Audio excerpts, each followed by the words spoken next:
이제는 트랜스휴머니즘이 뭐 그런 게 있나?가 아니라 트랜스휴머니즘으로 가는 세상에 우린 들어온 것 같습니다. 들어왔기 때문에 앞으로 트랜스휴머니즘이 그럼 어떻게 전개가 더 될지, 깊숙하게 어떻게 전개가 될지 알아야지 우리가 비즈니스 하는 사람들도 인사이트를 찾을 수 있기 때문에 그런 분들한테 좀 도움이 될 만한 그래도 이런 거 쪽의 방향으로 지금 가고 있다. 그런 얘기를 좀 해주시면 감사하겠습니다. 그렇죠. 가장 뭐 조금 이해되기 쉬운 그런 특징, 방향성, 뭐 이런 걸 중심으로 한번 얘기를 해보도록 하죠. 첫 번째는 이제 트랜스휴머니즘도 사실은 그 미래를 전망하고 미래로 만들려고 하는 그런 어떤 거대한 움직임이 때문에 이들은 일단 역사, 문명을 보는 관점이 사실은 기존과 좀 다릅니다. 특히 아이들은 이제 뭐 거의 과학기술 결정론이라고 얘기를 했어요. 인간의 역사, 문명은 과학기술이 결정하고 있다. 아니, 신이 결정해 주시는 건데. 아니죠. 이제 완전히 바뀌었습니다.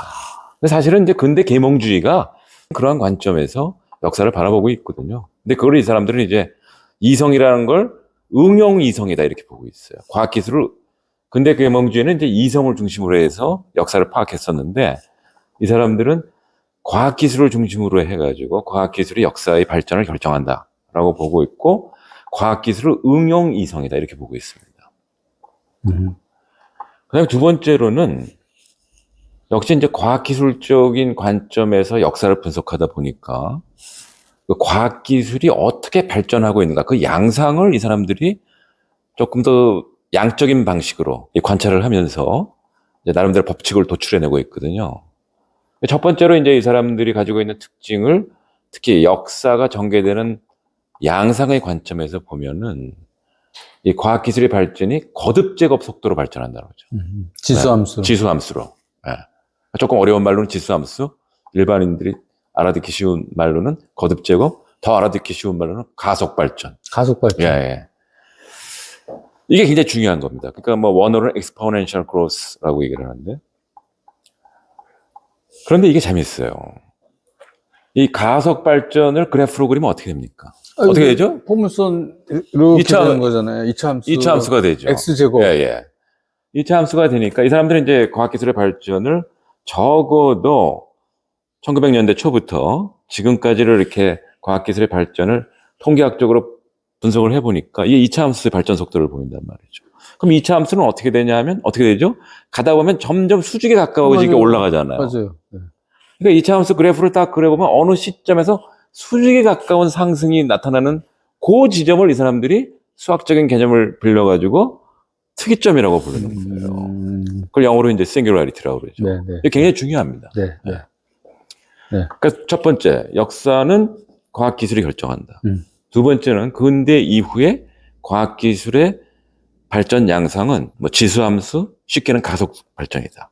근데 가속 발전을 수학적 그래프로 표시해보면 이차 함수 그래프가 나타나니까 이차 함수 그래프를 그리면 어느 시점에서 수직 상승이 일어난다는 거죠. 그래서 그 수직 상승하는 시점을 이 사람들이 아까 얘기한 통계학적인 방식으로 추적을 해서 계산을 해보니까 결과적으로는 2045년으로 포착이 되는 거예요. 그래서 2045년을 레이 커즈와일이 특이점이 오는 시점이다. 이렇게 이제 확신을 갖고 얘기를 하게 되는 거고, 그렇기 때문에 일론 머스크는 레이 커즈와일의 영향을 받아가지고 자기의 모든 사업의 완성을 2045년으로 보고 있는 거죠.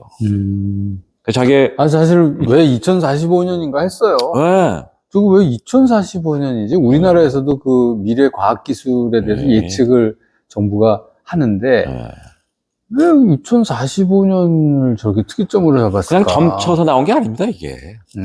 함수로 계산을 해본 거네. 함수로 계산을 해본 거예요. 2045년은 그렇게 해서 얘기가 되는 것이고, 그걸 이제 영어로 singularity라고 그러고, 우리나라 말로는 특이점이라고 그러고, 원래는 수학이나 물리학에서 온 개념이다. 이건 좀 아시는 게 좋을 것 같고요.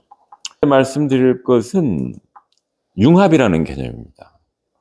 그리고 2045년이 어떤 시점이냐 하면은 첨단 기술이 다 융합되는 시점이에요, 이게. 전번 시간에도 말씀해 주셨듯이 컨버징 되는. 컨버징 되는 게 나노, 그다음에 바이오, 바이올로지, 예, 인포메이션 테크놀로지, 그다음에 그리고 맨 처음에는 2002년에는 코그니티브 코그니티브 사이언스, 사이언스. 그게 있어서 MBIC라고 예, 얘기를 했었죠. 예. 전번에 보고서 그 보고서 한번 저희 화면에도 띄운 적이 그렇죠. 있습니다. 예, 네. 예. Converging Technology for Improving Human Performance. 네. 부제가 이렇게 되는데요. 네. 그래서 그거를 하나 이제 또 기억을 하셔야 되고. 그런데 이제 요걸 제가 화면에 띄워드릴 텐데 아주 오래전에 그 트랜스휴머니즘이 갖고 있는 역사관, 또 미래 전망, 그 다음에 그 이후에 인간이 어떠한 방식으로 변할 것인가 라는 것을 아주 잘 요약해 준 그러한 그래픽이 하나 있어요. 거기 보면 이렇게 됩니다. 네네. 그 X축하고 Y축으로. 이 사람들은 아무튼 과학기술자이기 때문에 전부 과학기술적으로 표현을 해요. 그 X축과 이제 Y축을 이렇게 그려놓고, X축은 뭐냐 하면은 시간이 지나면서 점차 융합이 이루어지는 그 시간의 흐름을, 시계열을 나타내고요. Y축은 그러한 컨버징이 되면서 점차 싱글러리티에 가까우면서 얼마나 이러한 그 기술의 발전과 융합이 경제에 기여할 것인가, 그걸 보여주는 축이 또 Y축입니다. 그리고 그 과정에서 핵심적인 기술로서 그야말로 가장 기반이 되는 기술이 뭐가 될 것이냐라는 거는 Artificial Intelligence로 딱 정의하고 있어요. 아, 그 테크놀로지 로드맵 안에 AI를 집어넣어 있는. 그렇죠. AI가 딱 중심에 있고 그 주변에 나노 테크놀로지인지 바이오 테크놀로지인지 코그니티브 사이언스 이런 게 이제 배치가 되어 있죠. 근데 그 과정에서 중요한 것은 이렇게 융합이 일어나고 점차 싱글러리티에 가까워지면 이걸 우리가 그냥 놔두는 게 상용화시키잖아요. 네. 사업화시키고 여러 가지 방면으로 사업화시키면서 동시에 인간의 능력도 같이 증강이 돼야 된단 말이죠. 그렇죠. 네. 그게 소위 말해서 트랜스휴머니즘이니까. 네. 그러니까 인간이 현재와 같은 우리 호모 사피엔스는 사실 미래를 감당한 능력이 없다라고 보는 게 이 사람들의 관점입니다. 미래는 경쟁력이 없는 인간들이에요, 우리는. 우리 그 임 대표님하고 저는 이제 끝났어. 끝났어요. 예. 아무튼 그렇기 때문에 이 과학 기술을 통해서 인간을 개조해서 능력을 증강시키면 인간이 변한다는 거죠. 그렇죠. 그 호모 사피엔스에서 다른 단계의 인간으로 이들은 진화한다 그래요. 근데 엄격히 보면 진화가 아니라 혁명입니다. 왜냐하면 완전히 급진전되기 때문에. 네. 진화가 아니네요. 네. 그래서 싱글러리티에 가까워지면 가까울수록 우리는 현재 인간 상태를 넘어서는, 그 넘어서는 트랜스라고 그러잖아요. 그래서 점차 싱글러리티에 가까움, 2040년에 가까우면 가까울수록 인간은 트랜스휴먼으로 지금 진화하고 있는 겁니다. 진화를 하다가 싱글러리티 딱 오면 그 시점이 뭐라고 그랬습니까? 수직 상승이 일어나는 시점이라고 그랬잖아요. 그럼 과학기술의 발전이 지금은 상상할 수 없을 정도의 폭발적인 발전을 한다는 겁니다. 그러니까 어떤 장소에 발전할지 몰라요. 지금도 바쁘 죽겠는데. 그러니까 지금 사실 너무 많은데. 지난 1년 보세요. AI의 발전이 무섭습니다. 지금. 그러니까. 지난 1년. 그러니까 지금은 사실 어떤 면에서는 수직 상승의 초기다라고 볼 수 있는 징후들이 나타나고 있다. 이렇게 얘기할 수 있습니다. 어쨌든 간에 뭐 이들이 예견하는 바에 따르면 2045년에 싱글러리티가 이제 특정이 되는데 그 싱글러리티에 다가가면 다가갈수록 인간이 휴먼에서 트랜스휴먼으로 급 발전을 하면서 성능이 증강되다가 싱글러리티에 딱 도달을 하면 발전이 폭발적으로 일어난다고 그랬죠. 그럼 트랜스휴먼이 된 거네요. 퍼스트 휴먼으로 바뀝니다. 그래서 굳이 번역한다면 완전히 인간을 벗어나는 새로운 역사의 주인공이 탄생을 하는 거죠. 그거를 이제 퍼스트 휴먼이라고 이 사람들은 부릅니다. 그래서 우리는 지금 휴먼이고, 그러니까 지금은 과정이니까 트랜스휴먼이고, 그게 우리는 휴먼이에요. 우리는 휴먼. 트랜스휴먼이라고 오해하지 마세요. 우리는 휴먼이에요. 휴먼이고 트랜스휴먼의 과정을 지금 겪고 있고 시작이 이제 될라 그러죠. 네, 그리고 나서 그게 다 어느 정도 끝나면 싱글러리티에 도달을 하면 그 다음 사람들은 포스트휴먼이네. 그렇죠. 과학기술의 발전이 상상을 초월하는 수준으로 급발전하기 때문에 완전히 탈인간화되는 겁니다.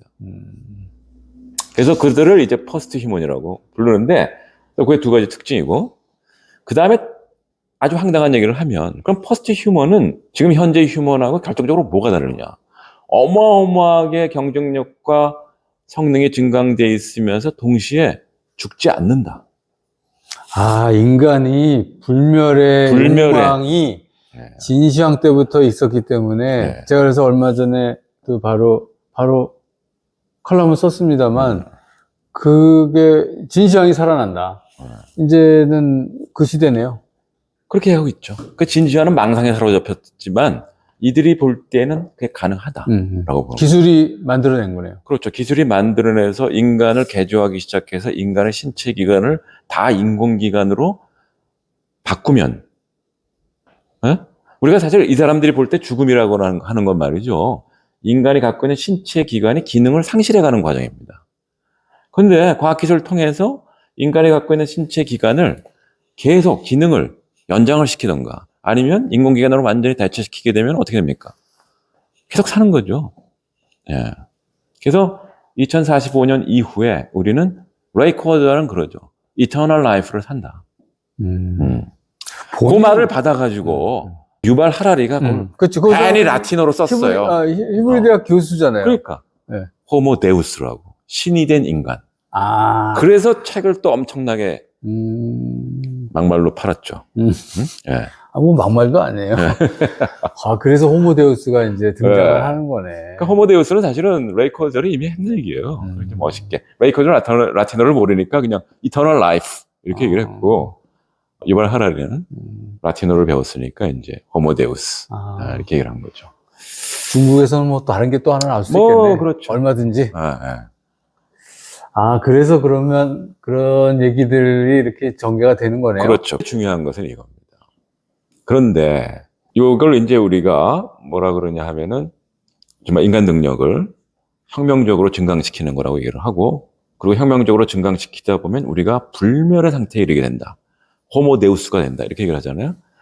근데 그거를 그 호모데우스에 이르게 하는 방법이 두 가지가 있습니다. 하나는 좀 무식한 방법으로 조금 전에 말씀드린 대로 우리의 신체 기관을 인공 신체 기관으로 바꾸는 거.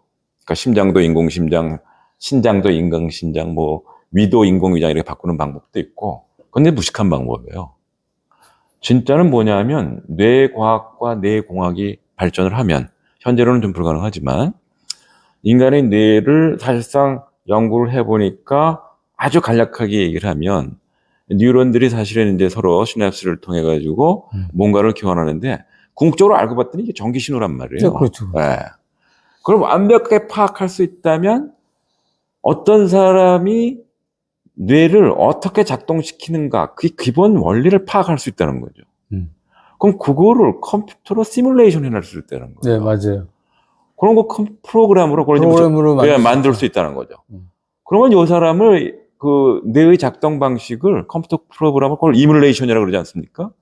이뮬레이션 해서 컴퓨터로 옮겨 놓으면은 이 사람이 나 이종관이라는 사람이 사실은 컴퓨터로 들어가게 되는 거죠. 그럼 이종관의 몸은 죽어도 이종관이라고는 자아는 산다. 신체 이게 진짜 세련된 방식이죠.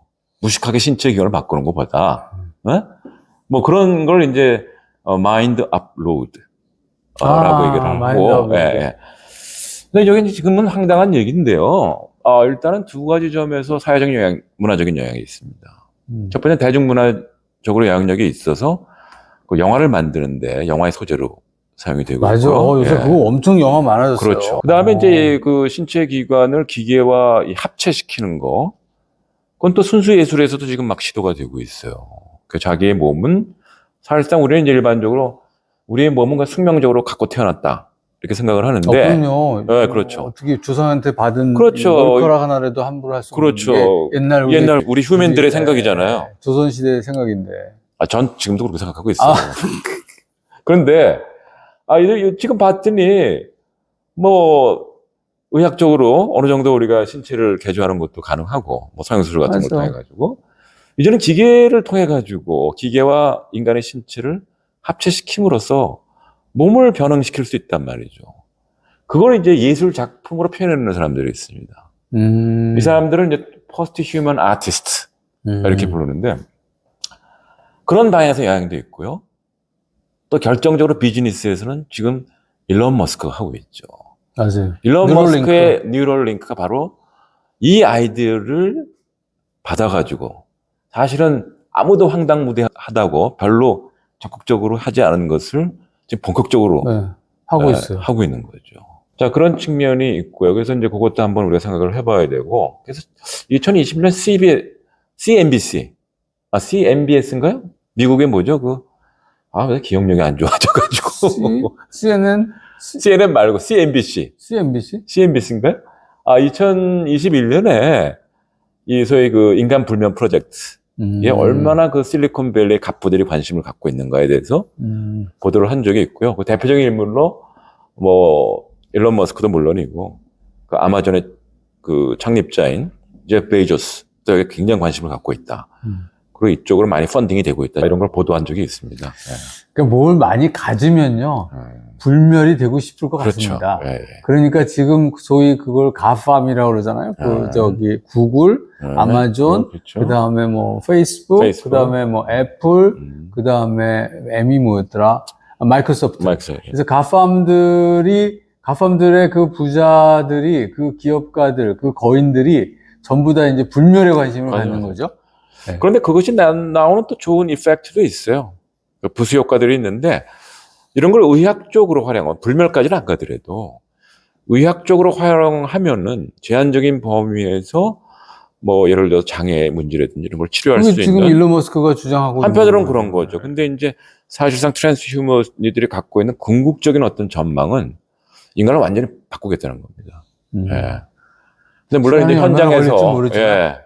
현장에서 이거를 연구하고 있는 이제 브레인 머신 뭐 인터페이스라고 그러기도 하고, BMI, BMI, 브레인 컴퓨터 인터페이스라고 하기도 하는데, 뭐 그분들은 이거 너무 과학하다라고 해서 이걸 의학적으로 활용하는 걸로 좀 제한하는 게 어떠냐 이런 의견들도 있으신데, 그건 이제 사회가 이 문제를 어떻게 보느냐에 따라서 그 방향이 결정될 것 같습니다.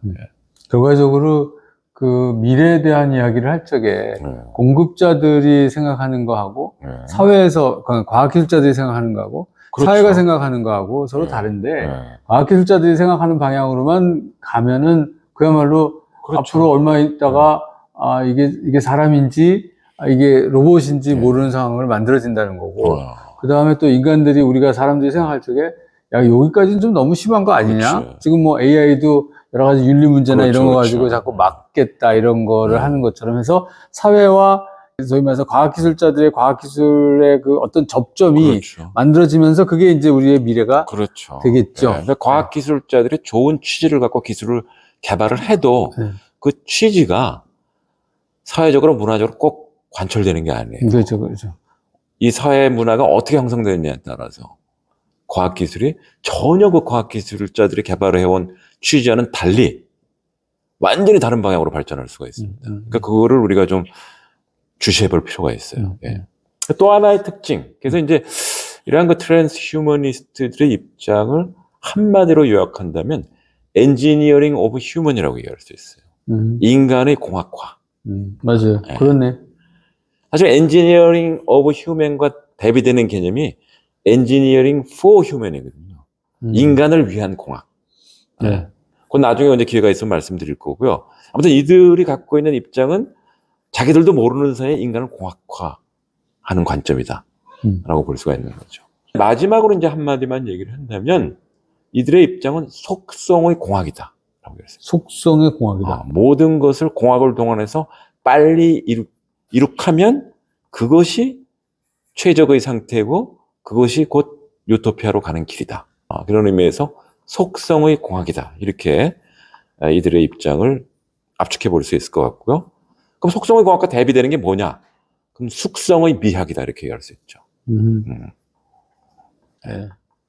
그 개념이 잘 이해를 안 되면 요것만 얘기하고 끝내죠.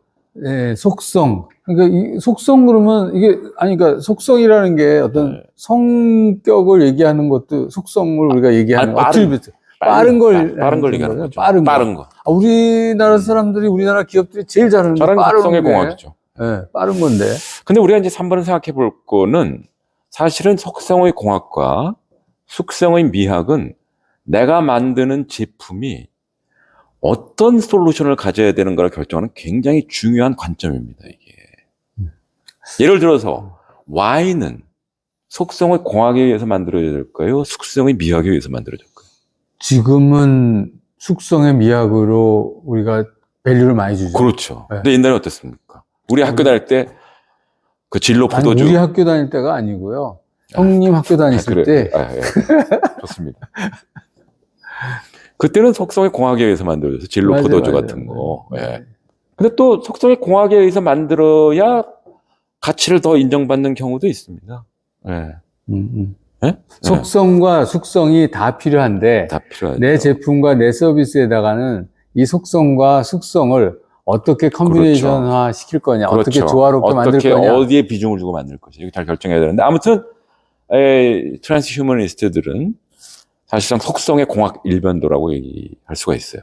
우리 기업하시는 분들하고 굉장히 그 결이 맞는데 우리도 기업하는 사람들 어떤 빨리빨리 면에서는 지금 현재 우리 기업 문화하고 잘 맞닿을 수 있는 네. 그런 어떤 생각이라고 볼 수도 있죠. 얼마 전에 네. 그 뉴스에도 잠깐 나왔었는데 AI 기술을 이렇게 랭킹을 매기는데 우리나라 뭐 이렇게 거기도 뭐 대기업이니까 그 대기업의 AI가 굉장히 높은 점수 1등을 했대더라. 그래서 내가 야, 저 늦게 시작을 했는데 또 1등 하네. 이제 그렇죠. 이런 걸 보면서 아, 참 우리나라 사람들 대단한 것 같다. 근데 현재 그 저희 말하는 이제 요즘은 거대가 아니라 초거대라고 부르더라고요. 그 초거대 AI는 사실은 좀 우리한테 위기입니다.